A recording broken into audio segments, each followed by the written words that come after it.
우울증, ADHD, 치매, 강박장애, 불면증, 조현병, 정신질환을 일으키는 대표적인 원인은 가공식품입니다. 아이들에게 가공식품을 과도하게 허용하는 것은 사랑하는 것이 아니라 서서히 죽이는 행위입니다. 아이들을 위한 올바른 선택이 필요할 때입니다.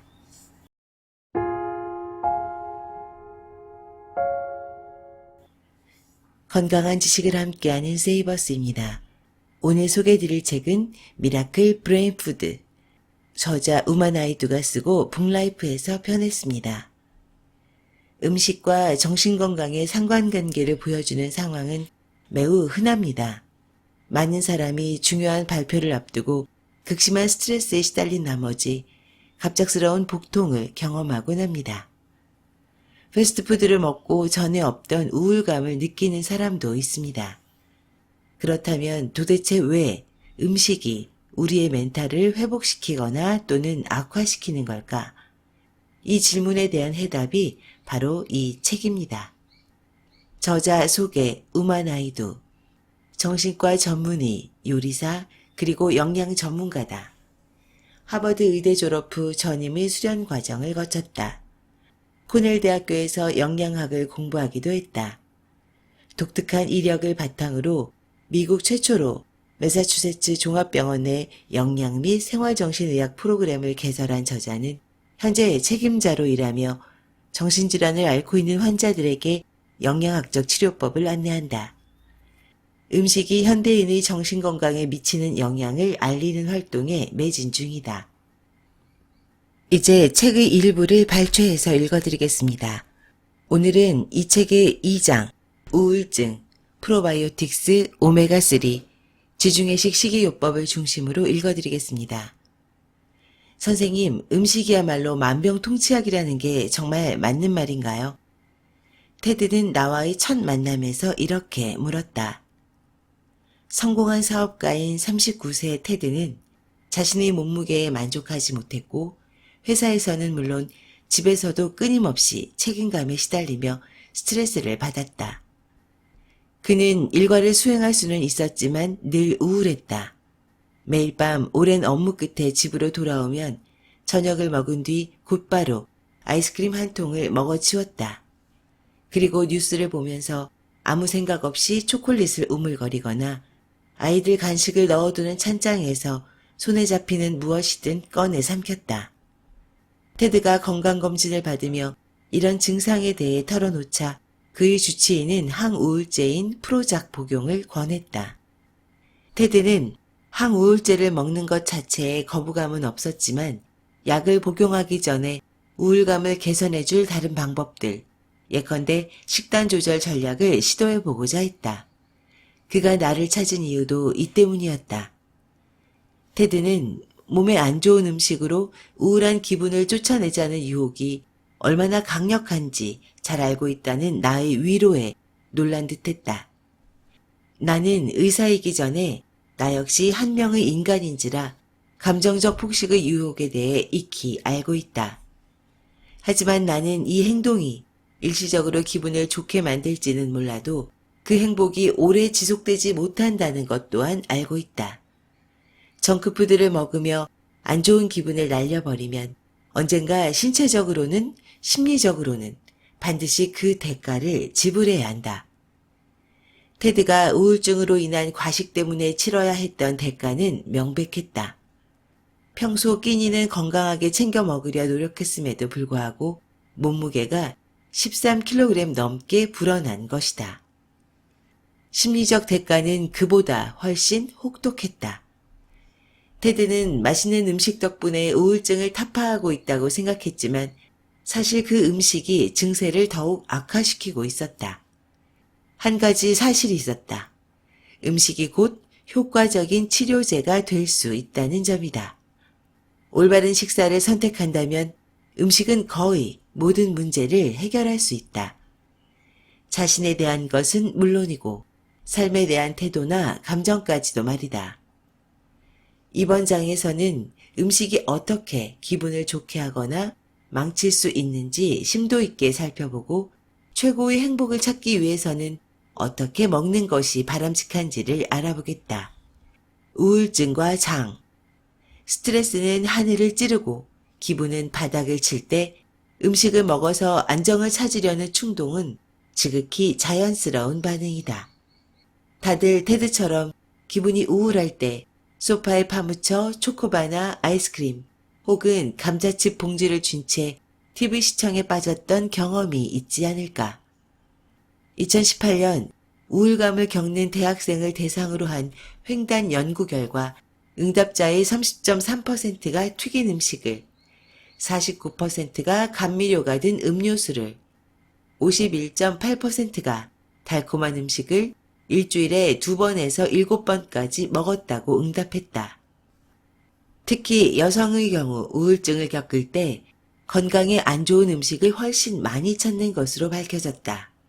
물론 우울감을 경험하는 모든 사람이 정크푸드를 찾아 폭식하지는 않는다. 우울증은 식욕에 다양한 방식으로 영향을 미친다. 우울증으로 식욕이 감퇴하는 사람도 있으며 반대로 식욕이 폭발하는 사람도 있다. 우울증을 겪는 사람은 대부분 끼니를 거르고 건강에 좋지 않은 음식을 골라 먹는다. 우울증이 세로토닌 같은 감정 통제와 관련한 신경 전달 물질의 감소와 관련이 있다는 점을 생각하면 그러한 행동을 충분히 납득할 수 있다. 이 때문에 자기 관리를 위한 건강한 식사 자체가 굉장한 도전이 된다. 머릿속이 온통 기분이 나아졌으면 좋겠다라는 생각으로 꽉 차서 초콜릿과 감자칩같이 당장 손에 잡히는 정크푸드가 마법의 음식처럼 보이는 것이다. 장단컨대 이런 음식은 실제로 아무 효과가 없다. 당 섭취가 늘어나면 우울감이 커지고 악화되며 우울증이 재발할 확률 또한 높아진다. 하지만 다행스럽게도 기분을 전환하고 개선할 수 있는 음식이 존재한다. 음식으로 기분을 바꾸는 일이 어떻게 가능할까? 부분적으로는 장과 뇌의 복잡하고도 놀라운 관계 덕분이다. 나는 환자들에게 우울증과 장에 대해 설명할 때 그야말로 심오한 둘의 관계를 친근하게 부르기 위해 우울한 장이라는 표현을 쓰곤 한다. 음식은 장 속 마이크로바이옴의 박테리아 구성을 바꿀 수 있다. 무엇을 먹는지에 따라 장내 세균층의 다양성이 감소할 수도 있고 유익균보다 유해균이 더 많아질 수도 있으며 이로 인해 건강을 해치는 부정적 영향이 잇따라 발생할 수도 있다. 또한 우리가 먹는 음식은 장에 사는 박테리아가 미주신경을 통해 뇌로 보내는 화학적 메시지에도 영향을 미친다. 이 신호에 따라 우리는 우울하거나 기운 빠진 상태가 될 수도 있고 희망차고 에너지 넘치는 상태가 될 수도 있다. 과학자들은 우울한 사람의 장내 박테리아 구성이 그렇지 않은 사람과 다를 것이라는 가설을 세우고 동물 실험을 통해 연구를 진행했다. 예를 들어 수술을 통해 뇌의 후각 중추를 제거한 쥐는 우울증에 걸린 것처럼 행동하는데 이때 장내 박테리아의 변화가 함께 일어났다. 다시 말해 쥐에게 발생한 우울증이 장 활동과 장내 박테리아에도 변화를 일으킨 것이다. 사람을 대상으로 한 연구는 이 가설을 입증하는 듯하다. 2019년 정신과 전문의 스테파니 장과 동료들은 우울증을 앓는 환자의 장 건강을 연구한 6개 연구 결과를 요약 발표했다. 이에 따르면 주요 우울장애 진단을 받은 환자는 우울장애 진단을 받지 않은 통제 집단에게는 없는 장내 박테리아를 최소 50종 이상 가지고 있었다. 최근 연구에 따르면 더 나은 삶의 질을 예측하는 지표와 관련한 박테리아 종이 우울증 환자에게서 더 적게 나타난 반면 염증 반응을 유발하는 박테리아는 더 많이 발견되었다. 이는 염증과 우울증이 밀접한 관계임을 시사한다. 우울증에 맞서 싸우기.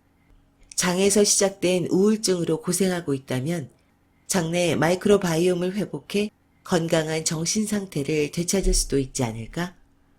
이를 위한 핵심 전략은 프로바이오틱스와 프리바이오틱스 섭취를 늘리는 것이다. 프로바이오틱스는 살아있는 박테리아 상태로 섭취했을 때 건강에 가장 유익하다. 프로바이오틱스가 풍부한 음식은 유익균이 많아 우리 몸과 뇌에 긍정적인 영향을 미친다. 2017년 버지니아 대학 의과대학에서 진행한 동물 실험에 따르면 유산균, 즉 주로 요거트에서 살아있는 상태로 발견되는 단일 박테리아 종이 우울증에 걸린 쥐를 회복시켰다고 한다. 이 박테리아는 우리가 먹는 프로바이오틱스 건강식품의 주 성분이기도 하다. 최근에는 인간 대상 연구에서도 유사한 결과가 속속 나타나고 있다.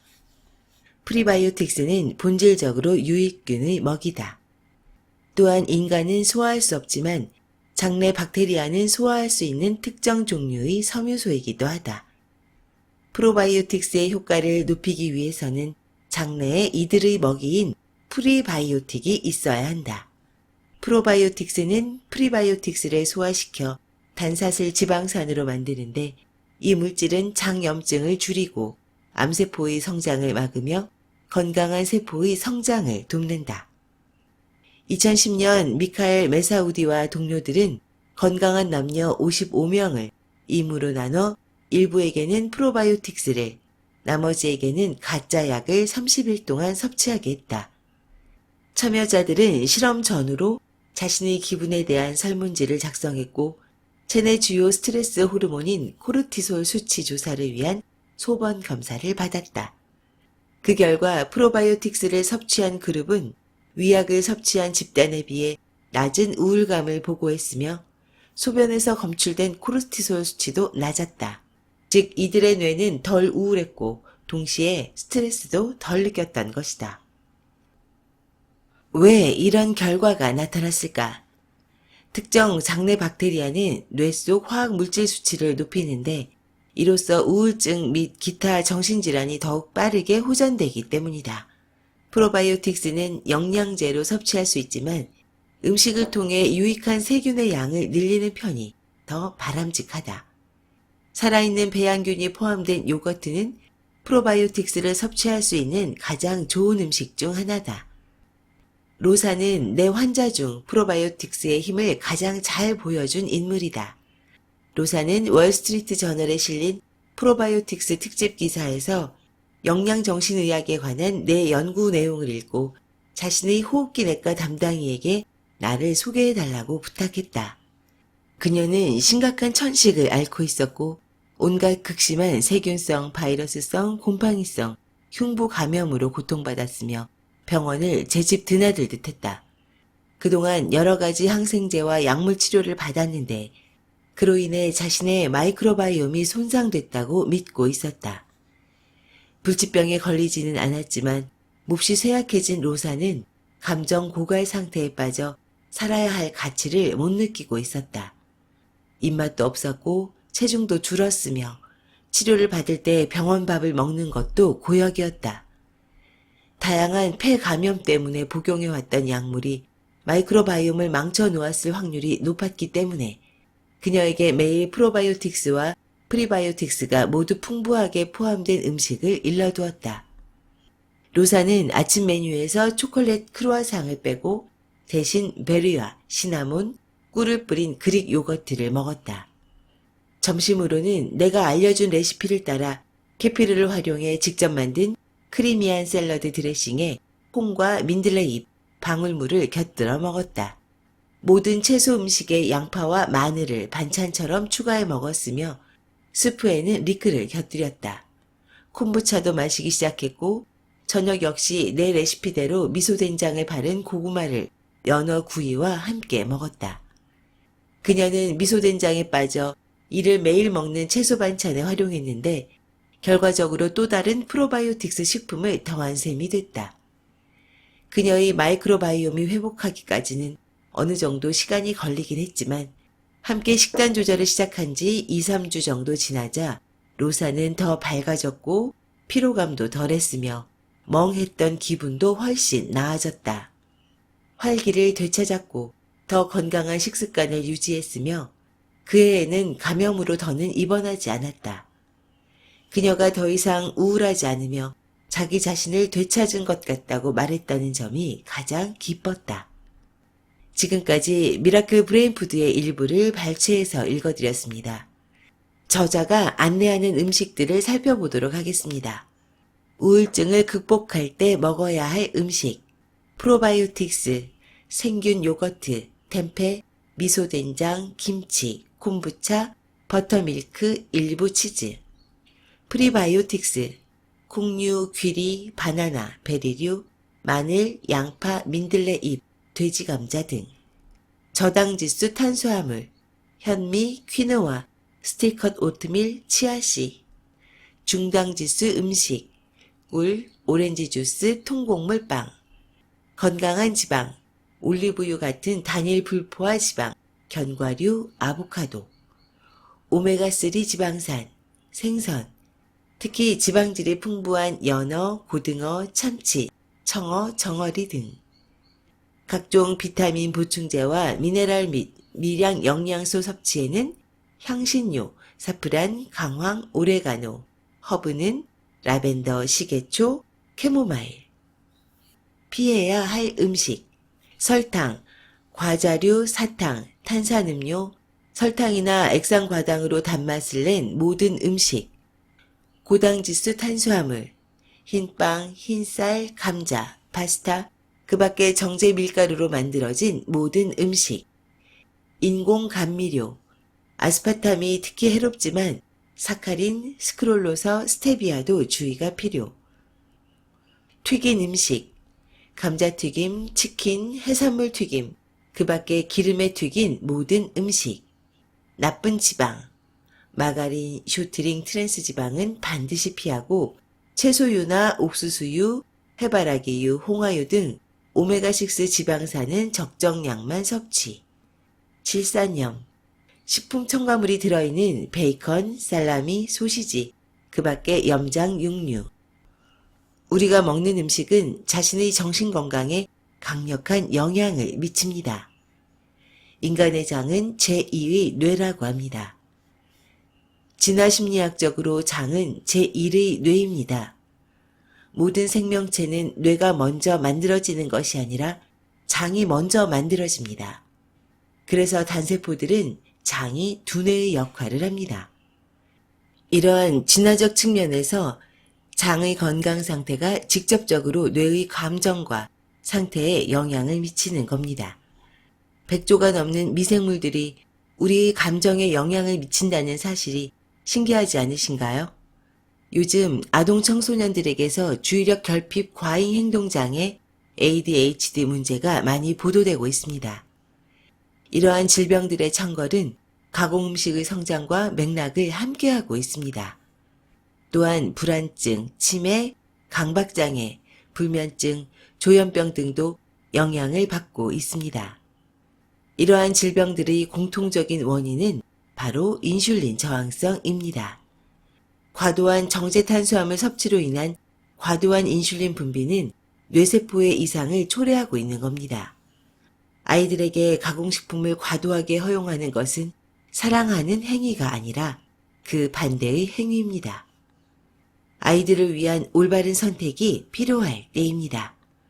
지금까지 건강한 지식을 함께하는 세이버스였습니다. 여러분의 건강한 삶을 응원합니다. 감사합니다.